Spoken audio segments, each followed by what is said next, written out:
Good morning, good morning, good morning. So I went to this meetup the last week in here in Edinburgh, and the meetup was about the law of attraction. So for who is not familiar with this concept, is the belief that we attract what we think and feel most. Is the belief that when you want something, if you put the emotions, good emotions, and you put action toward achieve it, inevitably you will achieve it.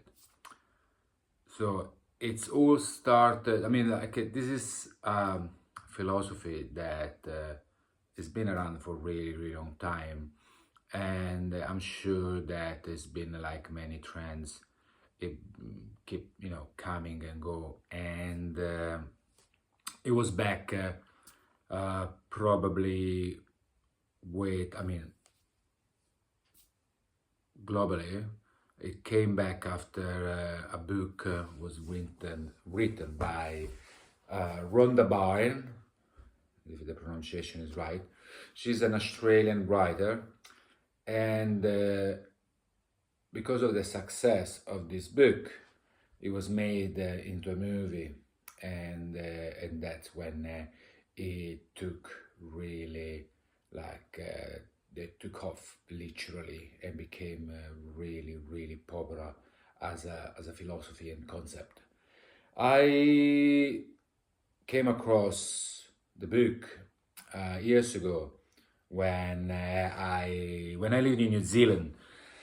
I was going through a really tough period, or how is it called? The dark, how they call it? The dark soul, like the dark journey of the soul. So something like that. It's literally when we're going through a crisis, and basically our soul goes through a dark period, and normally if you come out of it, you're becoming stronger, you're evolved, and then you are ready for the next step. It doesn't mean it would be the dark journey of the soul, I think it's called something like that. It doesn't mean it would be only once, it might be even more than once. I mean, I had I think like a few in my lifetime. So in one of those dark journey of the soul, I came across the book The Secret. One of my flatmates, when I lived in New Zealand, I left and moved in another flat, and I left in the room this book, The Secret. I heard about it, I never read it, but because I was going through this really, really tough period, it was horrible. I was really depressed, and all I could think was just about suicide. I felt like it was some sort of sign. So I asked to my old flatmate if he wanted the book back, but he said no, because already read it and they didn't need it. So I see it as a proper sign, and so I decided to read it. And I really liked the concept. I already knew something about it, but I was in a state where I had nothing really to lose. So I got curious, and I thought I'm going to try to follow what it says, and that's when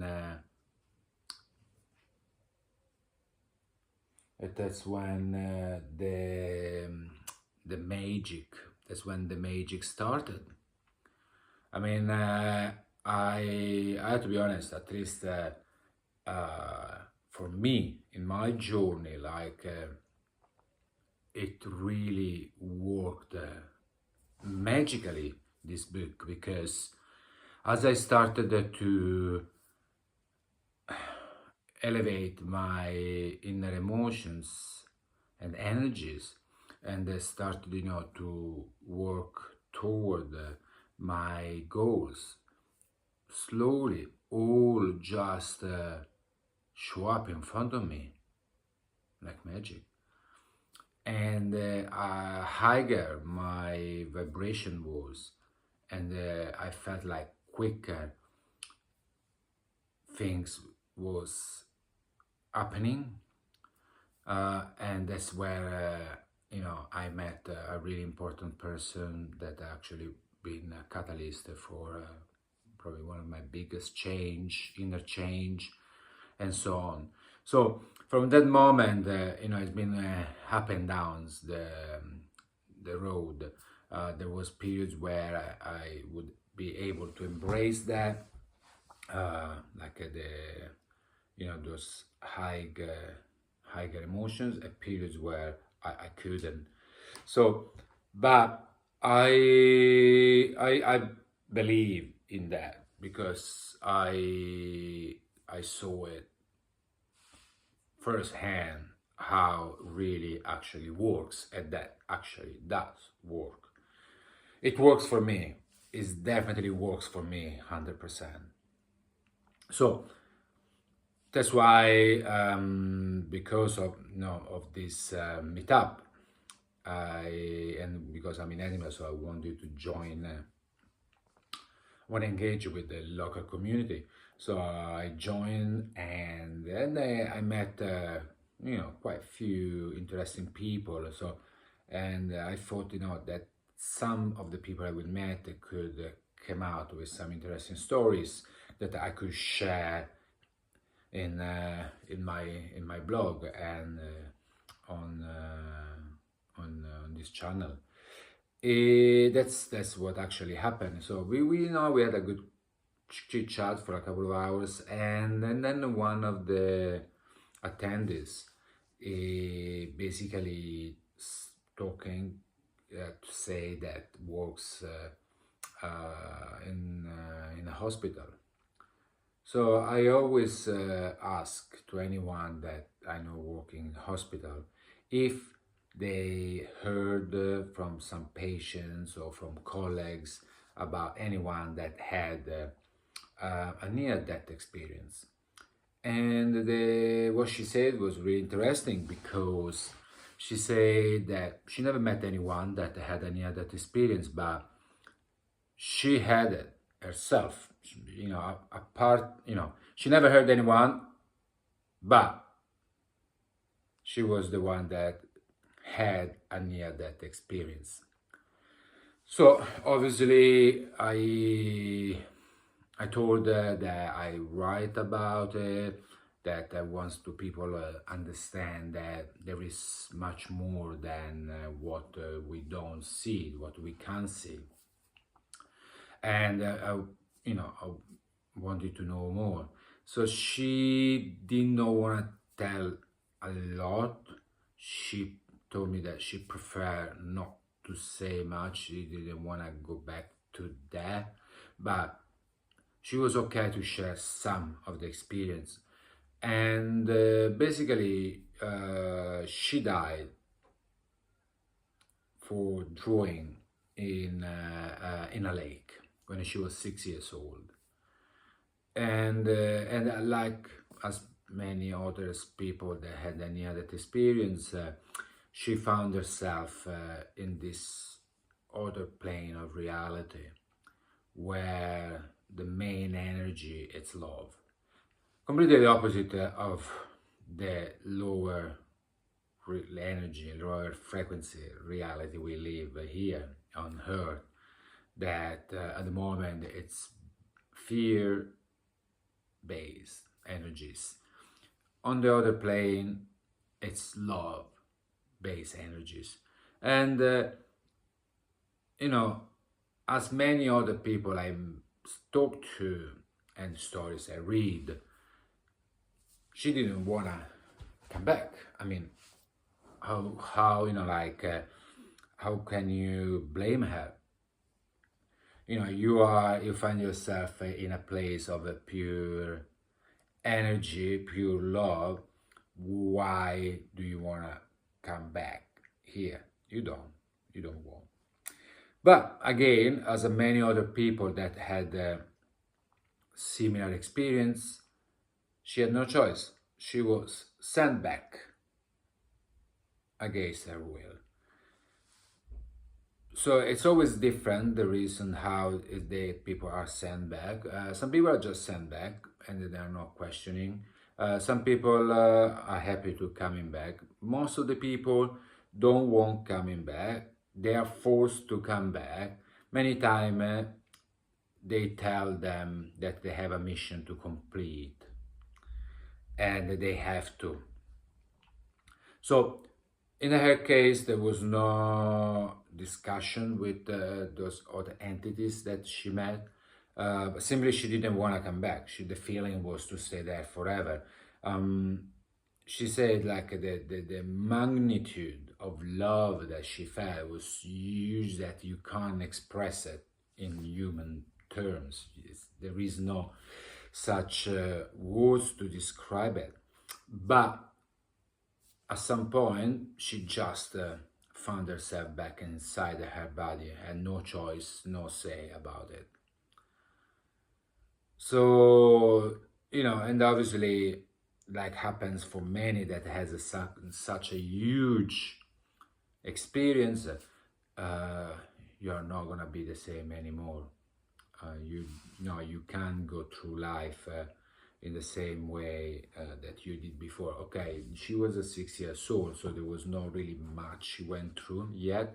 But anyway, even growing up, when you have a memories, of such an experience, it's very hard you can relate to other people. It's very hard you can go through life in this society in the same way that many others does.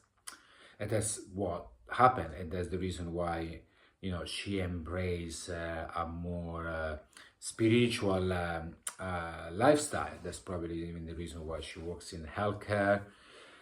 She's a tarot reader, Reiki, practitioner. So she definitely embraced a path where she wants to help. Right now, we have a bunch of people and a bunch of entities that is actually wants the opposite.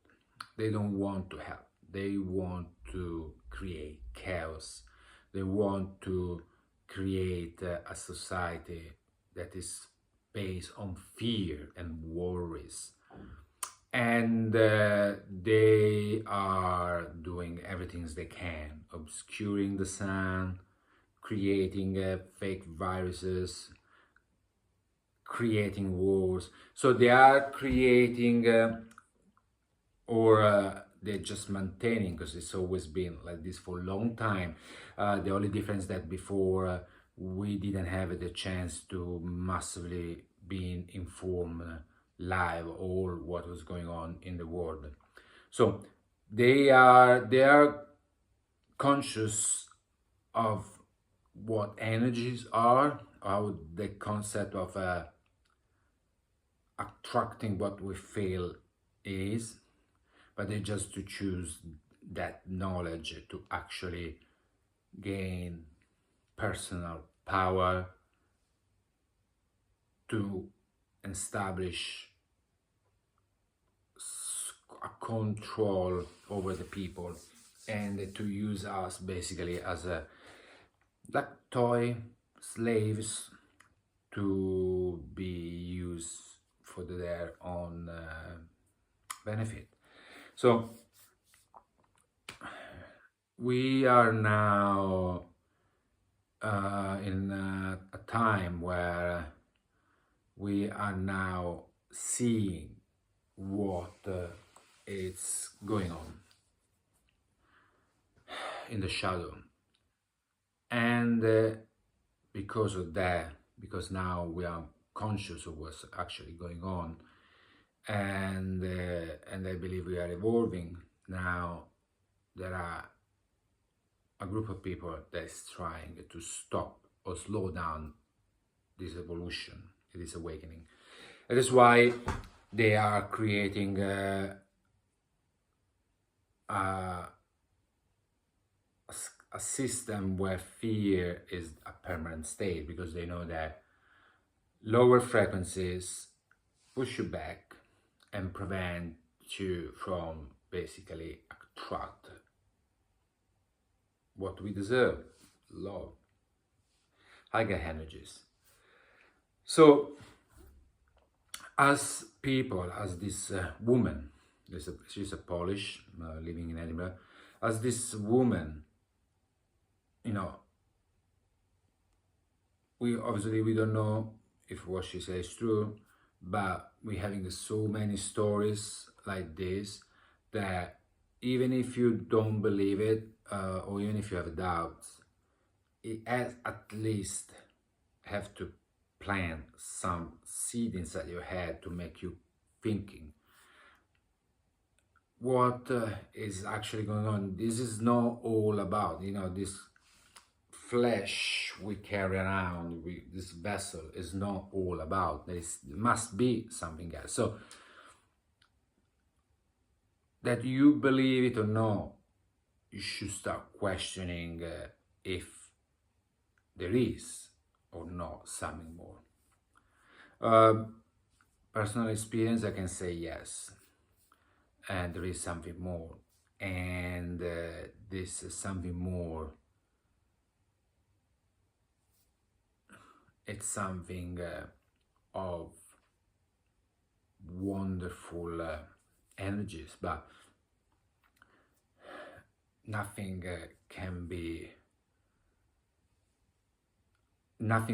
will arrive to us from the outside. Everything has to start from the inside, and that's the reason why, as someone that someone in a podcast was talking about religion, how religion was used and being used to control people. That's why in most of religions, God is always something externally, like there is always something external to us that will save us, when in reality the only one that can save us is ourselves. And to save ourselves, we must realize that it's all about energies and how you redirect those energies. Energies made of love will be redirected in a way that will attract to you more love. Fear energies will attract equally what you feel, more fear. And that's why stories like this woman are so powerful, because if you believe it, it makes you understand that we are really energy and not flesh. If you don't believe it, well, you can try yourself and see if what those people talks about or what I'm talking about is true or not. Regarding, you should thinking and questioning the narrative that is being offered to you by a system that does not want your best, as I think we can see. So this near-death experience from this lady, it just had one more layer on the many layers that I've been built until now. And I know that more people with similar stories will come along, adding more piece of puzzles to the bigger picture. Questioning. Look up in the sky. What's going on to our sun? Why they are keep covering it with fake clouds.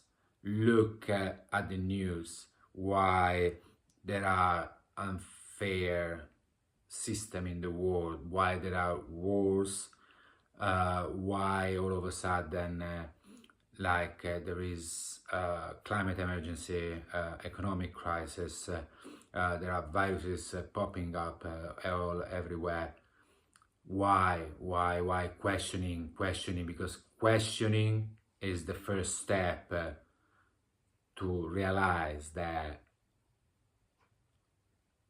life can be different than has been offered and shown to us until now. And the people that showed us, the people that created and established this system haven't done it for us to enjoy.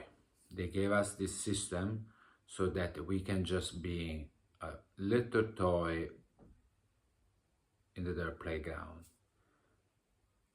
if it makes sense. So wake up, raise your energies, use those higher energies to help not just yourself, but all the people around you in any way you can. Because as we help each other, we elevate those energies. We are not here to fucking be in fear every single fucking day, fucking hell. We must understand that we have to refuse to believe that every fucking day we have to be worried and to be in fear for the present, the future. It's not what this fucking existence is about. It's about love. It's all about love. It's about energies, higher energies. And it's about the collective, a love collective where we empowering each other and we trying to help each other. There is nothing else. Nothing else is real. The big house, the big car is not real. All that is real, it's how big are the love that we share to others and we increase within, if it makes sense. All right? See you next story.